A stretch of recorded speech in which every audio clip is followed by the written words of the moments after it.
I was actually born in Edmonds.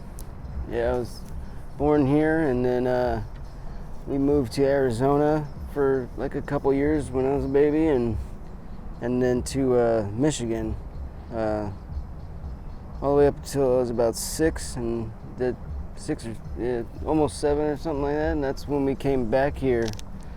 Moved straight to Berrien. My mom got a job as an apartment manager, so yeah, we moved here and just moved straight to Berrien. I guess that's where I grew up for quite a few years. When you say we, who's the we? My family, my mom, my dad, my 2 older brothers. Yeah, it was just I was the baby for about 14 years until my little brother was born. Gotcha. Oh wow. Yeah, so me and my older brothers, we kind of had to share everything, you know. We were close enough in age, you know what I mean, that we grew up kind of sharing everything. If one of us wanted to do something, it was kind of had to be something like either 2 of us were doing, or you know what I mean, it was something we all shared or something. Yeah, I got 3 daughters, man. Everything has to be fair. Yeah, well, we just didn't have we didn't have the money really to allocate all those different things. So my little brother, you know, being 14 years younger than me, by the time we moved out and he was old enough to do stuff, you know, he was like an only child pretty much. Yeah.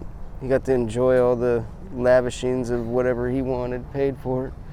Well, tell me about the dynamic in the household growing up with 3 brothers. Well, like, what did you guys do for fun?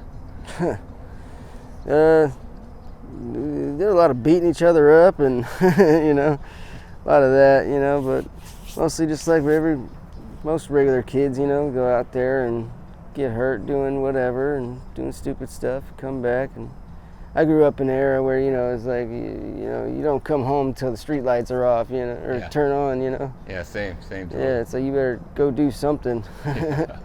Come home for dinner. Yeah, me and my oldest brother, we started doing ninjutsu together. Oh, nice. So it was kind of funny because it was like supposed to be $60 a person, and we didn't really have the money, you know, back then. So we didn't pay a lot ever. But my sensei he just like, don't worry, you guys can pay $60 for the both of you. And we never really paid that. So he was like, please just keep coming. Like, he really liked me and my older brother. Like, my older brother became like his favorite student, you know what I mean? And where was this, in Arizona? No, we first started training in Berrien. Okay, gotcha. Yeah. Arizona, I was only there when I was a baby for like just a couple of years. You don't really remember? Nah. Like my dad and my mom got separated when I was 9, and he moved back to Arizona, and I would go out and see him, you know, in the summers for a couple of years there. So I kind of lived in Arizona later on again, you know, when I was about 11, 12, 13, yeah. Right around the same time I started doing ninjutsu. Well, let's hang out there for a little bit. Like, what was that like for you? I mean, that's far from Berrien, Arizona. So you got to get on a plane and all that stuff, right? Or drive? Yeah. No, I'd get on a plane and fly out there by myself. Yeah. Oh, really? My dad would pick me up out there, yeah. What was that like as a kid? The travel, plane ride, or? Just the distance, your dad being in another state? I mean, it was, I don't know, I guess it was a lot of me trying to figure out.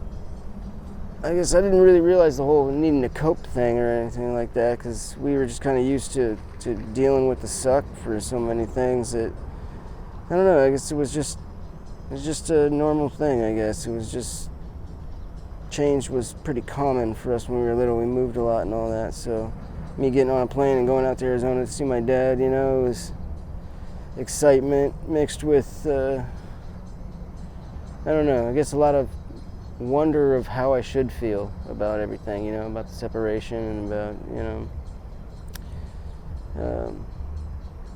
whether or not there was some kind of deeper meaning in there behind the reasons, you know, of their actions that I should know or, you know, understand or even have any real responsibility to understand, you know. did it have anything to do with me, or is it something that's all on them, and I just have to deal with the backfall, I think that's a very healthy perspective. Yeah. I mean, especially if you're thinking that as a kid. More power to you. But your brothers go out too? No, actually, my two older brothers have a different dad. Okay. Gotcha. So this is my dad, who he was their dad too, pretty much, right. But well, hence they didn't go out and visit. Yeah, they didn't go out and visit, It was makes sense. I don't know. There was a lot of tension in each personal relationship with everybody, with each one of my brothers and my dad, and as well as my mom, and then us with each other, and me with my mom and dad. It was kind of there was a very big, I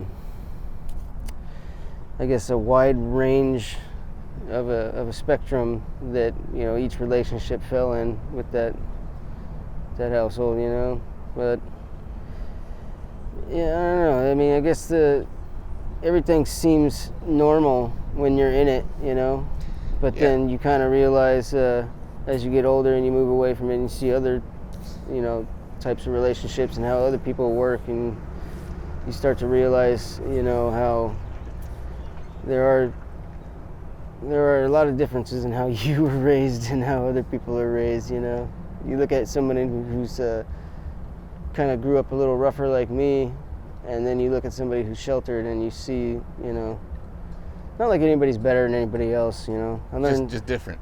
I learned a long time ago, the hardest thing you've ever had to deal with is the hardest thing you've ever had to deal with. Doesn't matter if you're, like some prostitute on the street that's, been hurt by every man she's ever, come in contact with, never known love without pain, or if you're just some yuppie who got his boat taken away, It's like the hardest thing you've ever had to deal with is the hardest thing you've ever had to deal with. That pain is the same, you know? That's right. Yeah. So when you look at people, you always got to remember that everybody's fighting a battle, Everybody's got a war going on inside, and it would beseech you to forget that. Yeah. Sometimes I forget I'm fighting mine. Say more about that. About which part? You said sometimes you forget you're fighting your own? Yeah, I mean, I've always put myself on the back burner, kind of, I guess, with most every relationship I have or have had. Friends, family, everything. I've always put myself kind of on the back burner and just neglected myself, my needs, wants, desires. I don't know, I feel like when I have tried to put myself first, there's always something that got in the way or some reason why it shouldn't be as important or something. Until later on when I realized, man, I wish I would have done things a little differently, Let's go back to Burien. You go to high school in Burien? Or school? Wherever that is? I went to, was it Beverly Park, I think, and for elementary, for, down to I went to Sunnydale in Burien, actually. It's right over by Highline. For second and third grade, which that was kind of interesting. I had ADHD back then, so in my second and third grade, we're both in the annex building together. There was 2 grades together in there, so I was with those teachers in that classroom for like 2 years straight. Right, same teachers. Yeah, and I was ADHD, so they actually made me drink a big cup of coffee every morning when I came to school. Like, I couldn't do anything until I drank that big cup of coffee, and I hated it. I hated coffee for so many years because of that. So, when you say they made you, they made me sit down and drink that cup of coffee. You're in third grade, they're like, drink the coffee? Second, third grade, yeah. They were like, here. They decided one day, early into my second grade year, that was helpful. Wow. And I guess, I don't know, I don't remember there being a conversation with my mom or my dad about it or anything, but I imagine that they had an okay from them, so. Yeah.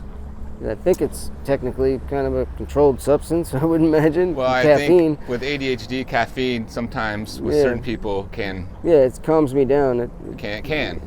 I don't know if it did for you. Did it? Yeah. Yeah. I mean, I would be all over the classroom, bouncing off the walls. I mean, I was just that kind of kid. I had a lot of energy, and I was always happy. You know. Yeah. I was always very positive and upbeat. But you know, so I thought I was just hanging out. Good vibes, but all my teachers it was too much energy for them. So when I drank that cup of coffee, though, it was like tranking me. I just sit there and I'm just zoned out a little bit.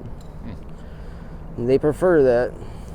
I've noticed. They don't like people to be energetic or happy. They don't like people standing out. There's lots of thoughts around that, and it's tough. It's tough to navigate through for everybody. Yeah. And then elementary school, junior high, did you do the whole shebang? High school? I went there, Sunnydale, for those years, and then fourth grade I went to Beverly Park, I believe. I remember I lived over in I lived in Park South Apartments in South Park. I remember that. It was like you said South Park Apartments in South Park? South Park Apartments in Park South, or Park South Apartments in South Park. Yeah, I remember that. It was like fourth grade, and then fifth grade we had moved over to SeaTac, and fifth grade, that's when I was going to Hilltop Elementary there. That was a strange year, I guess. Little pink house, and I think that's it was right after my parents had split up. My dad moved when I was 9. They split up when I was 9. That's when he moved. He left, and I didn't see him. I didn't go out and see him until I was like 11ish. Oh, 11, wow. 12. Wow. Yeah, that's when I went out and see him for a couple of years. Just in the summer, go out there and hang out for the summer, and I remember, I'm remembering now, trying to put all the puzzle pieces together in order, my stepdad was there with us in the little pink house in SeaTac for the fifth grade year, It's a weird year, I remember I faked an injury, because I didn't want to go to school one day, so I walked out of the house and I just kind of walked to the end of the driveway, or the little walkway, and got to the sidewalk and was just like, no. Turned around, went back inside, and then I was just coming up with some reason why I shouldn't go to school. I said some guy came over on a bike, kicked me down, turned around, came back, ran over my arm. I remember my mom took me to the doctor, and they're doing x-rays, and he's like, well, I don't see anything, but yeah, probably is a hairline fracture. I'm like, yeah, it's gotta be that. So I had a cast on my arm in a sling for like 2 weeks. I didn't have to do any homework or anything, any work in school, because it was my writing arm.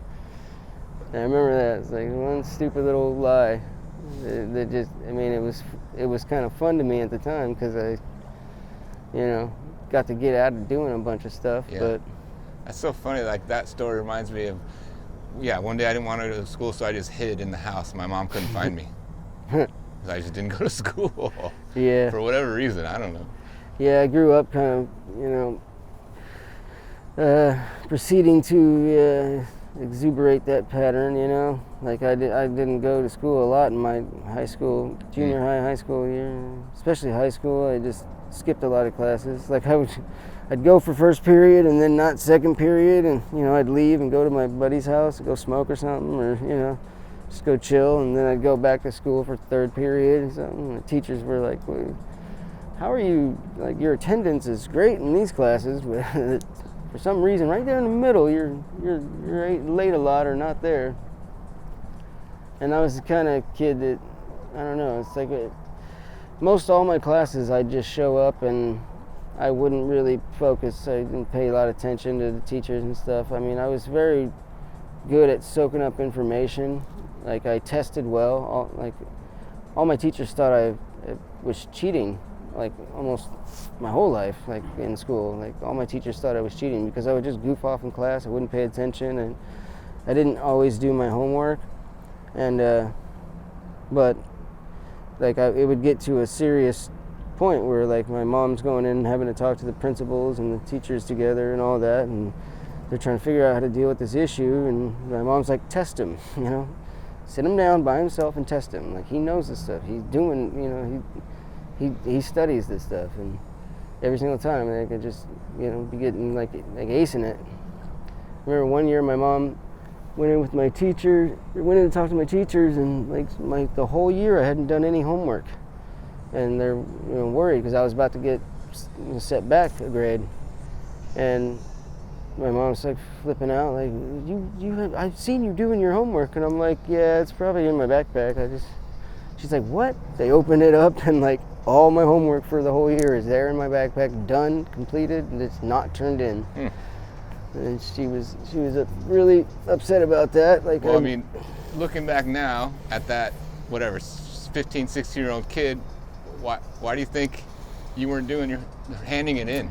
I mean, a lot of it was just because I would actually sit there and do the worksheets and stuff in class before I left, because it was, I don't know, it was just something to do really quick. It was easy for me, so I just got it out of the way right there, and then I'd put it in my backpack and then just not think about it after that. You know, I'd go home. I didn't want to do homework when I got home. That's why I would do it, you know, at the end of class. And then the next day I just would either just forget that I did it, or I don't know, just be goofing off or something, and just didn't take it out of my backpack. Just didn't turn it in. Did you get through high school? Yeah. And then after high school, I got all the way up to 11th grade. I pretty much went to a different school like every year almost. But 11th grade, I was going to Decatur up in Twin Lakes, and I decided that I just done with school. I was working at the time. I actually started roofing when I was about like 15. So yeah, in 11th grade, I just decided that I just wanted to work and go to college. So I just went and got my GED and tested out. And I regretted it a little bit, because when I left school, it wasn't too long after I left school that I realized how much I actually enjoy learning. I enjoy school. You know, I didn't like the pace that I was at with high school and all that. You know, college was a little funner. Like, I enjoyed college,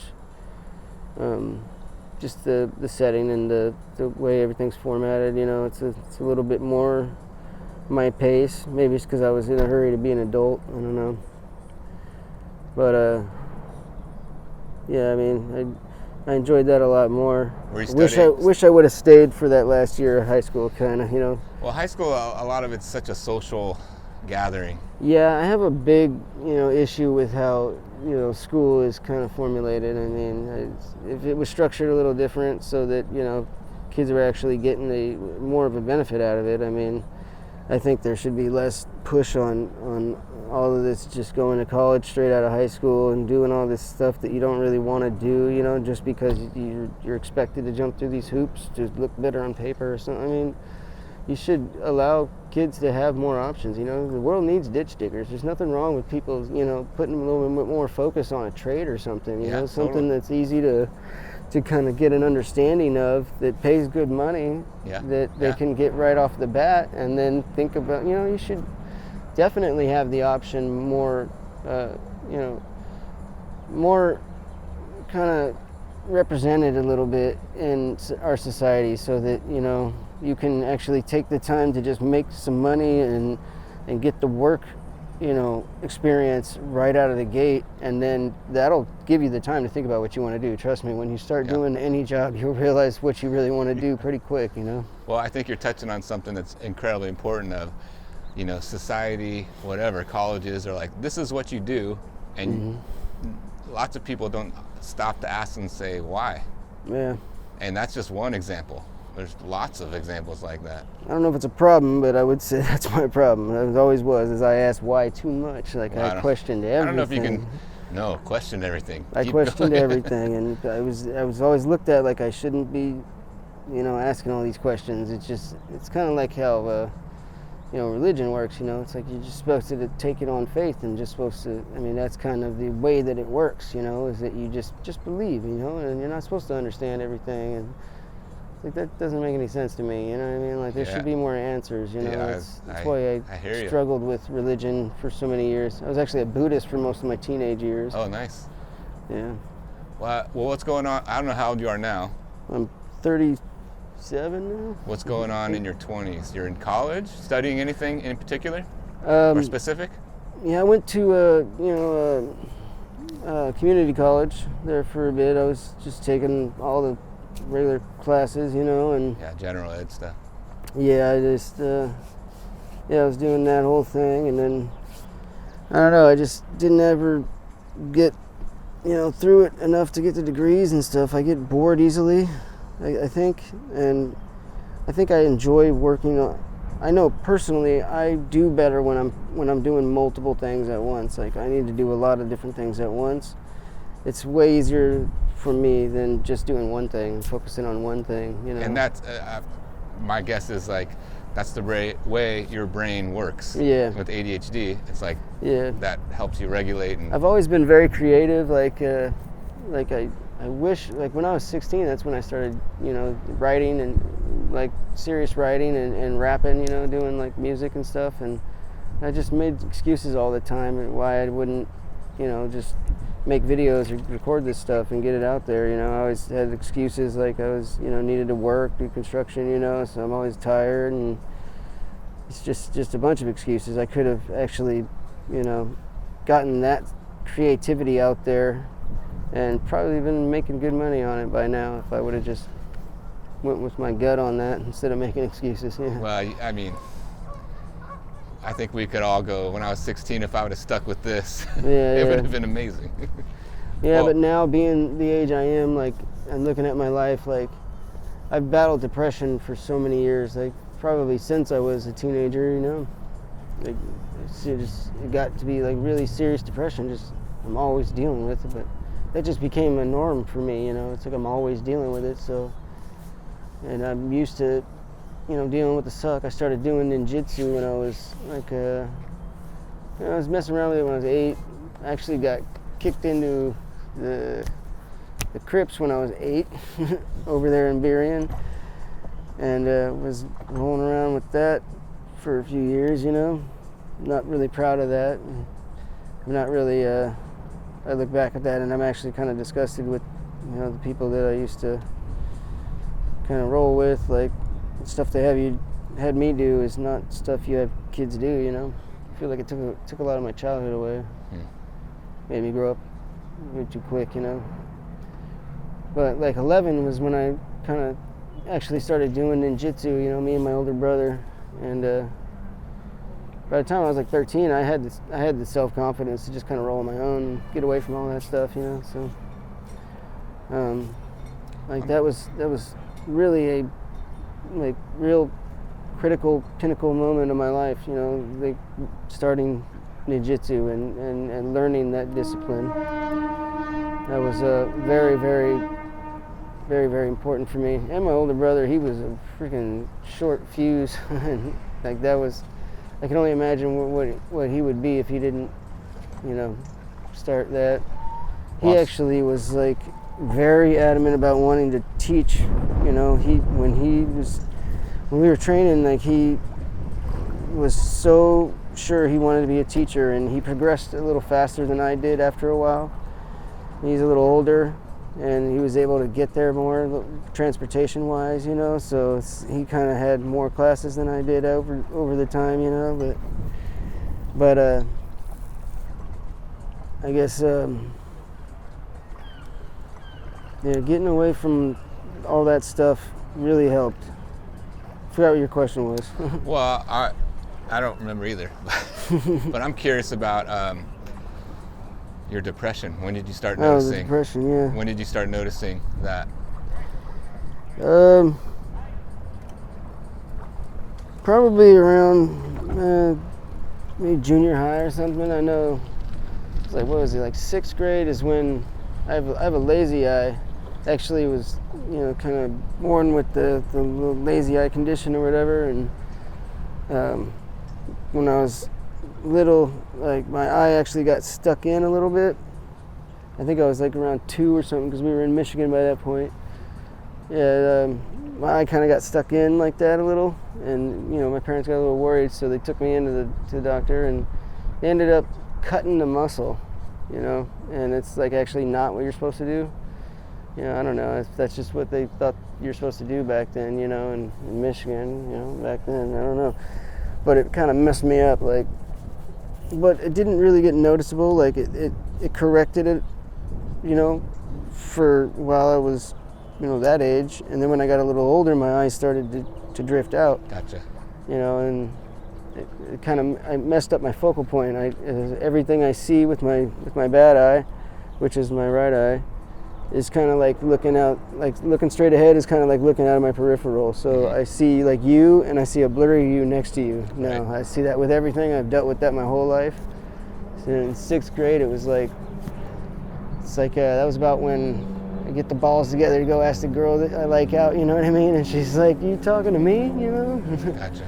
That started to really kind of get to me, That's when it got noticeable or something. Yeah, well, I mean, 6th grade, it's like you're going through puberty. Yep. And other kids are too, and kids can be cruel. Yeah. Plus, I had like a mustache already in like 6th grade, and I got people making fun of me because of that, Gotcha. But that's their own jealousy that they. But need that's to work when your through, depression started to.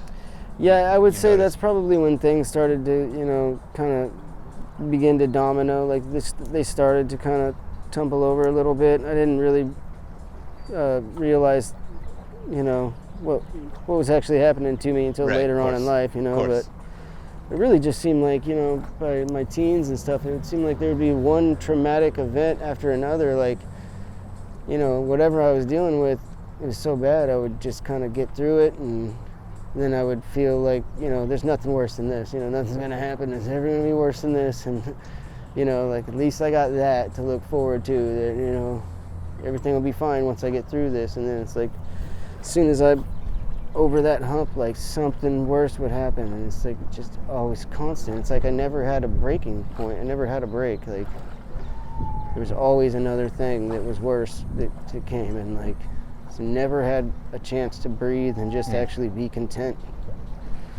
You feel like that's still happening? Yeah, it's been happening my whole life, yeah. Well, tell me about, let's talk about your current situation. Yeah, I mean, I'm not trying to make any excuses or anything. My mom died a few years ago, and around the beginning of COVID, and I let that kind of get the better of me, and it definitely spiraled from that.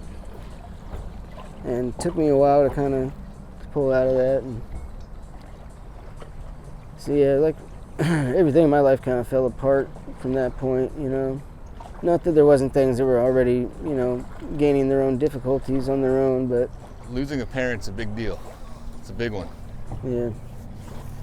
Yeah, I seen especially growing up in Berrien, it was bad back then, I seen a lot of dead bodies before I was even a teenager, and... many more after that, like nothing ever really got to me or bugged me, nothing really bothered me. After a while you get numb to that kind of stuff, and not until my mom died, seeing her on the floor there in the living room, that one really, really messed me up. Oh, you were there? Or at least you saw her? I was at work and my little brother called me, like while they were working on her. And so I hopped in the car and raced home, but by the time I got there, which I turned a 25-30 minute drive into like a 20-minute drive and race there, and by the time I got there was nobody there, just an officer and one person from the fire department. And I think that was just an eerie, horrible feeling that when I got there was nobody working on her and nobody putting any effort into anything. It was already too late, and I came there after it was too late. Yeah. And at that time, were you housed? Yeah, I mean, I was actually staying with my girlfriend, just kind of down the block from my mom at that point. I lived just right down the street, literally, it's a couple blocks away. Well, are you open, Drevik, to talking kind of about that progression? How I got here? Yeah, I mean that's kind of like, those are the things that I think people don't understand or know, or like, Yeah. how does this happen? Yeah, I've always had everything on lock, you know. I've always worked, you know, even when I was kind of floating around on couches, you know, back in my early, 20s or whatever, you know, like I still always had a job and was, was on top of things for the most part, you know. But yeah, just from that point, I just kind of got swallowed up by all that, and I wasn't able to focus at work. And even though I had bosses that were sympathetic and, definitely were going to give me time and, all that, I just couldn't do it. Like I just kind of spiraled. Yeah, there's a piece of like, how do you cope with that? Yeah. And if you don't have support. Yeah, it became too much for Right. my girlfriend at the time, you know. I understand. She had her 2 kids and I had my kid, you know, and it's like there's a lot of bills that need to be paid, and I'm just not even able to, keep up with my end of the Like you're bargain You're there. in trauma.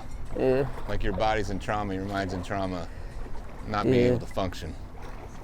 So I mean, I get it. I mean, it was actually pretty amicable.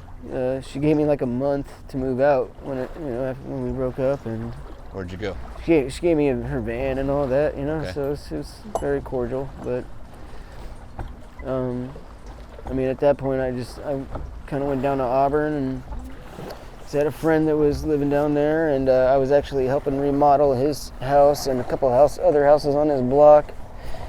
So I just was kind of around there for a while at first, and Like living in the van? yeah, for as long as that happened, you know. But I ended up getting like I was giving this girl a ride, and she ended up. This is back when I was new to all this people doing fentanyl and smoking on foils and stuff like that. Like I let her do some drugs in my car just because I'd rather her do it, there than on the street, and and I've always had more of a rougher kind of a perspective of all that kind of stuff. You know what I mean? Like I have my own opinions about what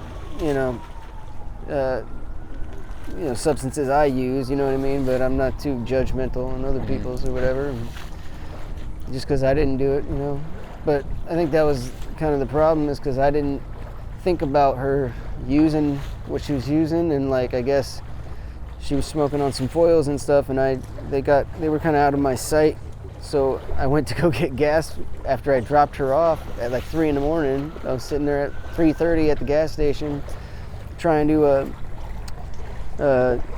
transfer some money on my phone to get gas, and I mean I hadn't slept for like a week, I was dealing with stuff with my ex, at the time, and nodded off, but just normally nodded off because I've been sleep deprivation, from stress and depression, and I woke up to some officers all around me talking about, don't even bother trying to hide it. I was like, what are you talking about, and like they opened my door, grabbed me, which I don't think they were supposed to be able to do, but regardless of that, I already knew at that point, whatever they saw, like I'm responsible for whatever's in my van. So there were some foils right there that she was using, and I didn't even realize how severe that was, I didn't even understand it, I wasn't using that stuff. So I got hit with the drug loitering. And once you get hit with that drug loitering, I had a clean record for like almost a decade, and like you get that drug loitering, and then you get the, your first soda violation or whatever. They give you that soda order, which in Auburn is like all of Auburn. So it was illegal for me to live where I was living, so it was like, I just kept getting hit with things, drug loitering, soda violation. It's like, they get drug loiterings for like just talking to somebody who's known drug user or something like that, so it's like I'm getting hit with all these things that like I'm not even doing, so I'm not even, and it really did not help, being in jail all the time. Every time I went to jail, it was setting me back further and further, you know what I mean? Like I lost my van, I any of the job opportunities that I was able to get at the time, anytime I had something lined up or something, like I'd end up like in jail, and then lose that, or it's just everything just fell apart. I wasn't able to get the van out, and it just that became really hard. I was actually staying at first behind the Auburn Mall over there on the trail back there, and I started doing drugs and stuff. It's just you gotta have something for the pain. Yeah, we all cope, man. I mean, legal drugs or illegal drugs, we all cope. Yeah, I was actually doing the blues before that for like 2 or 3 years. While I was back when I was still living with my ex and stuff. Like, I was honest with her about it, though. It wasn't something I was hiding. It was like I asked my buddy if he can get me a Percocet, for my back, and that's what he got me. Which I think that those actually they were Percocet back then. But that's back when I was paying like $30 a pill for them. They were the real Percocets, and I was just doing one of them like a quarter of one a day. Like I'd take one pill and chop it into 4s, and then I was snorting it, because that's the quickest way to get it in your system. And I was working, I was building houses. I'm a framer, so I would just do little bumps throughout the day when my back was hurting, and I was working like for 2-3 years. It was functioning fine. But it went on a slow decline, though. They slowly became fentanyl, and they got cheaper and cheaper, and my mom died, and then I started using them for more than just my back, and like just became an easy way to kind of butter up the track for me to spiral. That was kind of the thing that helped that snowball effect kind of gain traction. And I mean, it was actually when I started smoking them, that part I was hiding from my ex, and that didn't feel good. I think because I was doing that, it kind of like that perpetuated my, snowball effect a little bit more, because it was like now I'm actually living this thing that I'm ashamed of, and I'm not being honest with it, with the people that I should be, that are closest to me, so that I can actually deal with it. I actually tried detoxing myself and quitting, on my own. I didn't even tell my ex, Wow. that I was doing it. I just kept trying to do it on my own, and it was very difficult dealing with those withdrawals and all that. I'd done it quite a few times. I finally was honest with her about it, and let her know that I was trying to detox fully and get away from it, and she actually helped me to do it. She was very, very very strong, very supportive person. She's like 12 years older than me, though. I helped her get through her schooling a little bit. She's a teacher now, so. But she was like straight edge. She grew up kind of sheltered, and she never did any drugs or anything like that. So that was a kind of different world for her. So. Yeah. But her helping me meant a lot. And honestly, I remember I was talking to my friend and my brother about the blues. Like I remember. Like, I guess it was more of just me mentioning it in passing, I guess, because they didn't put as much weight on it as I did. Like I was talking to them about how I started taking them, and then I was trying to get away from them, and I was trying to detox myself, and I finally, was getting off them, you know what I mean? Like, it was, at that time, it was kind of like, reaching out for help. Yeah. I felt, and I guess it was just kind of overlooked. Maybe it was the way I presented it or something.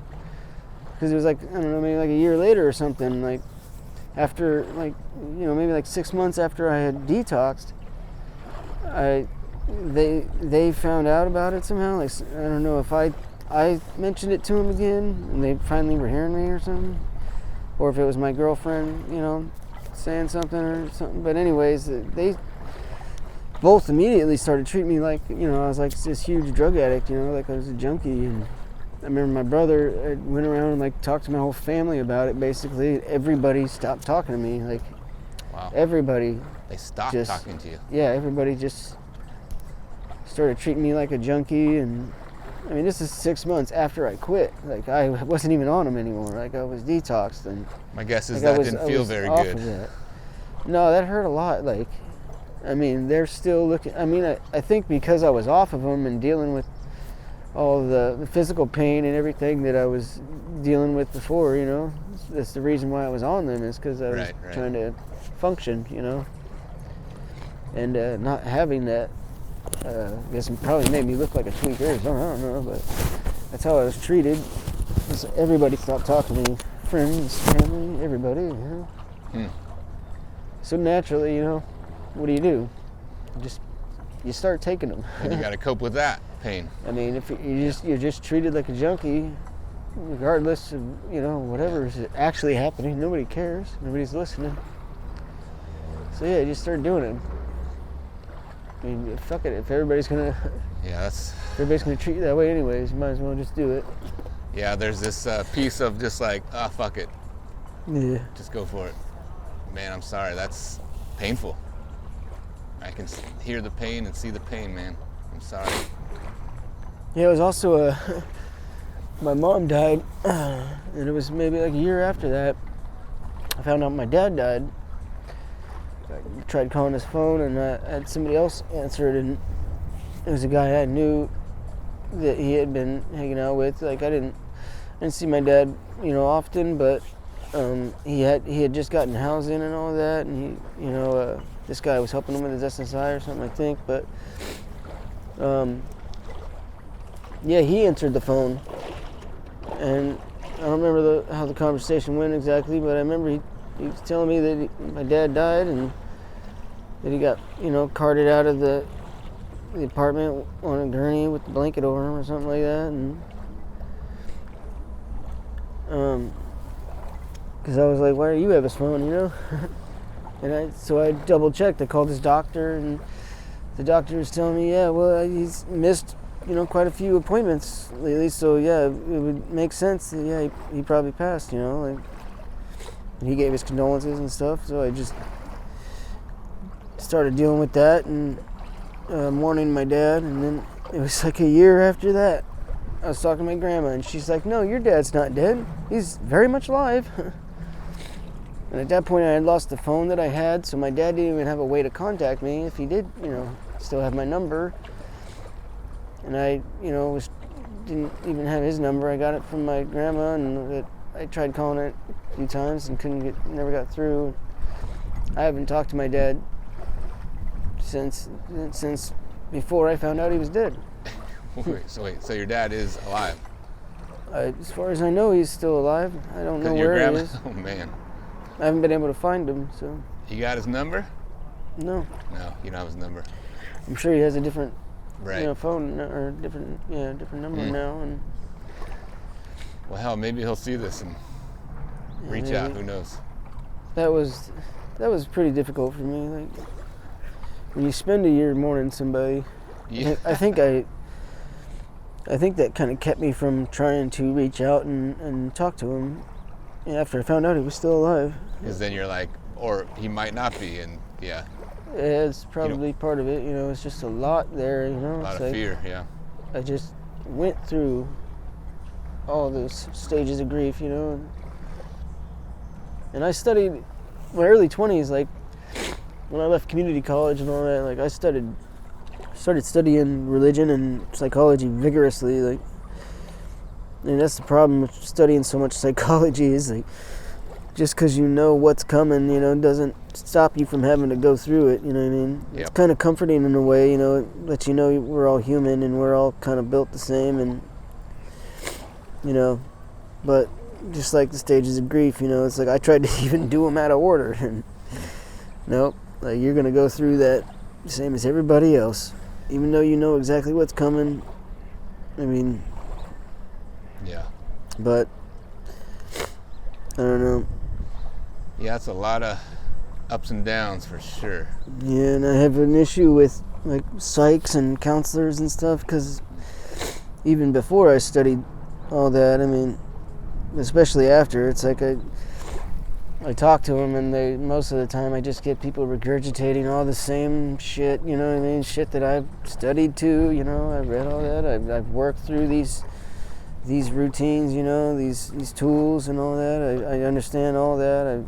I mean, it's like I'm not trying to sit there and do the whole I know, you know what I mean, thing and not listen, but it gets irritating when you just realize this person's regurgitating the same shit, you know, that you've already studied. And I mean, if you think that I have not tried implementing that stuff on my own, then I mean, I don't know what to tell you, you know. It's like I get to a point where I'm picking them apart on accident. I don't even mean to, you know. It upsets them, so it's like I can't even talk to counselors.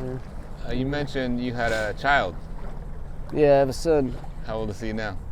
He's 13 now. Yeah. You talk to him?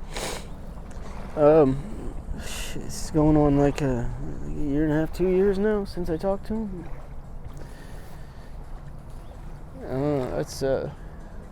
He's always been my favorite person. I bet. I think I'm just like running away from him because I'm embarrassed about, you know, my life right now. So I got 3 daughters, man, 8, 9, and 11, and kids are incredibly malleable and forgiving. And I'm sure he wouldn't think twice if you talked to him. Oh, I know that. That doesn't help knowing that, you know. I know he just wants his dad, and I'm being selfish and taking that away from him. And it's just I'm trying to get to a point where I'm not sad all the time. Like, I don't like being around him when I'm depressed. You know, I know that he doesn't enjoy that, and I'm just depressed all the time, so.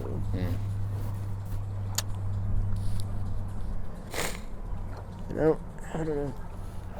Drugs, I mean, I guess help a little bit with that, but I don't really use them like that. Like, I know most everybody else out here is just, that's all they ever think about. They just looking for drugs, you know, looking for dope. Everything they do revolves around it, them obtaining it, using it to get away from shit. It's like, it doesn't really work for me like that. Like, for me, it's like I'm just trying to get myself together and deal with my life as it is, you know, like with my life kind of crumbling around, you know, and you know, being where it is, you know. Not to make any excuses, I spiraled and got myself into a spot that's difficult to get out of. It's not impossible, it's just difficult, right. You know. By the time I was able to pull my head out of my ass, I was just already in a very difficult position. Yeah. So I think for me, I'm just dealing with my life as it is, and drugs just also happen to be there, you know. They are useful. I've always known that every chemical and drug, you know, has its own uses when used in moderation, appropriately, you know. Everything's got a purpose, you know. Yeah. I mean, people get stuck, and it's just like people need help to get unstuck. Yeah. And it's hard. It's not easy. Yeah. Not easy. Someone once told me. The problem is people want to help people the way they want to help them. They don't. True too. They don't listen to people, or, you know, try to figure out what a person really needs. Yeah, there's this element of like, Drevik, like you have autonomy and choice and freedom to do it how you want to do it when you're ready. Yeah. And you will when you're ready. And it's That's the problem, is like you can sit there and tell people exactly what you need, but if it doesn't line up with what they think you need, or how they think you need to be helped or be healed, then they're not willing to help you. They take the hand back, you know, and it's not helpful, you know. It doesn't actually get anybody better. Yeah. You know, it actually pushes them further away. Yeah. You know, further down, because now they not only are they not getting this help that they were either promised or thought that they were going to be able to, you know, collect on, you know, they're actually getting a, you know, a push away, like a, you know, a fucking finger in the face and a slap, you know, and it's like just for being themselves or something, you know. That's very demeaning. Drevik, one more question before we wrap up that I like to ask. Is there anything that you'd want the people of Seattle to know?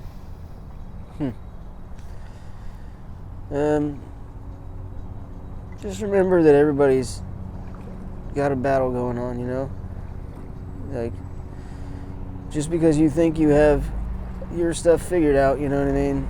And you have more tools or more capability of dealing with your situation.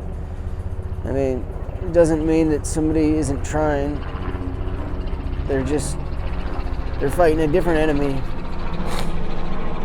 I mean, I'm sure everybody's got something that's been too difficult for them to handle on their own.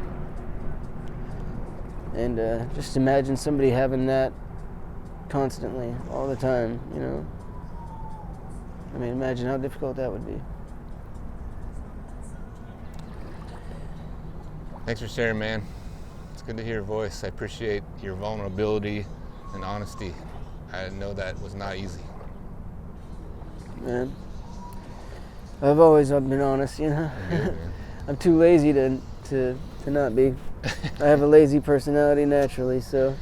All right, let me grab that mic, man. Mine is, Dude, takes too much energy. Hang in there, man.